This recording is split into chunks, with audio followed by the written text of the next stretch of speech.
Bosch изгради две отоплителни централи с общо 5 котела и с обща мощност 100 МВт. Централите работят за нуждите на топлоподаването на град Пловдив, чиито жители са близо 344 000 души. България е първата държава в света, в която най-големите и най-мощни водогрейни котли на Bosch намират своето приложение. Двете централи се намират на територията на EVN в града. Съоръженията, доставени от Bosch, котел и горелка, предлагат най-чистия и ефективен начин за добиване на енергия от газ. Два от котлите работят на територията на отоплителна централа Юг, а останалите 3 са в отоплителна централа Север. Централите се намират на няколко километра разстояние една от друга в северната и южната част на Пловдив. Как започна всичко? Bosch започна изграждането на две отоплителни централи с общо 5 котела за нуждите на топлоподаването на град Пловдив. В ТЕЦ Север, където се намираме в момента, ще бъдат инсталирани 3 от тях. Те са най-големите и най-мощни водогрейни котли на Bosch. Всеки един от тях е с мощност 20 МВт. До 40 дни на площадката, която виждате зад мен, ще издигнем и 3 25-метрови комина. Съоръженията се произвеждат в заводите ни в Германия. Тук ще пристигнат сглобени и готови за монтаж. На площадката на отоплителната централа Юг, която се намира на 10 км от тук, всеки момент ще започне монтажа на същите съоръжения с обща мощност 40 МВт. Там изграждането вече е в напреднала фаза.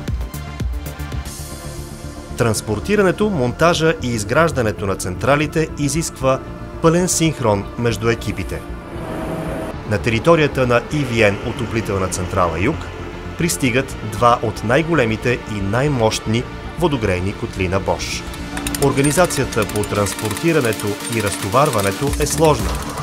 Котлите пристигат до дестинацията си, след като са пътували над 1500 км от завода на Bosch в Гунценхаузен, Германия. Площадката и околните пространства се подготвят така, че да може да преминат дългите над 30 метра транспортни композиции.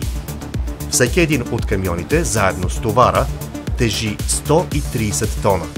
Теглото на всеки един котел, при това празен, е 62 тона. Сложната организация по транспортирането и разтоварването е изпълнена успешно. На място вече пристигат и комините, доставени от Bosch. Специалистите ги изправят и монтират. Процесът изисква изключителна точност. Отиваме на територията на северната отоплителна централа, защото тук вече пристига транспортната композиция с трите котела. И тук разтоварването на съоръженията изисква прецизна подготовка и организация.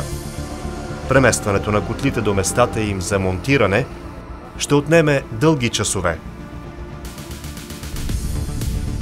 И комините вече са тук. Започва монтирането на местата им.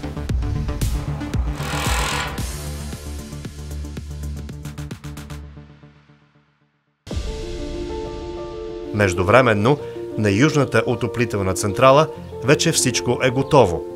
Започват тестовете на съоръженията. Благодарение на компонентите за ефективност, котлите имат КПД до 97%. И нещо още също толкова важно.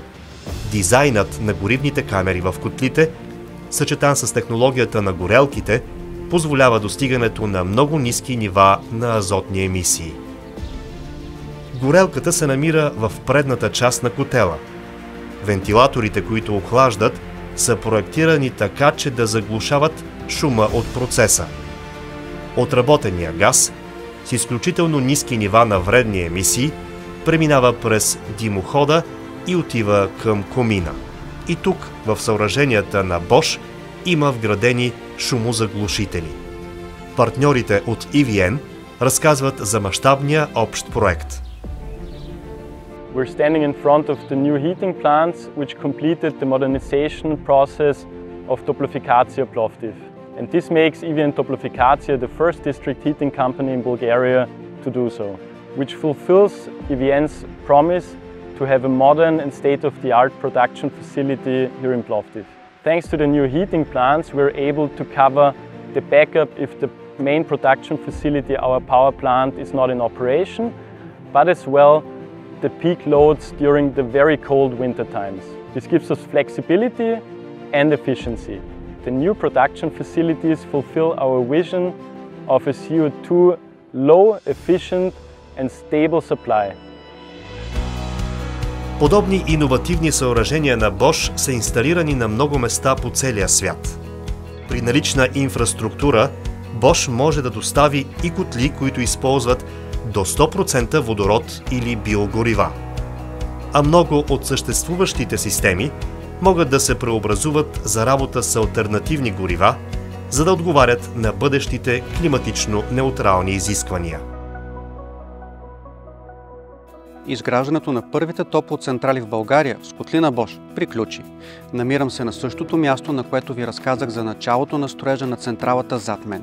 За нас, от екипа на Bosch, този проект е изключително важен, не само защото съоръженията зад мен работят по най-щадящия за околната среда начин за добиване на енергия от най-чистото гориво газ, а и защото България е първата страна в света, в която намират приложение най-големите и най-мощни водогрейни котли на Bosch.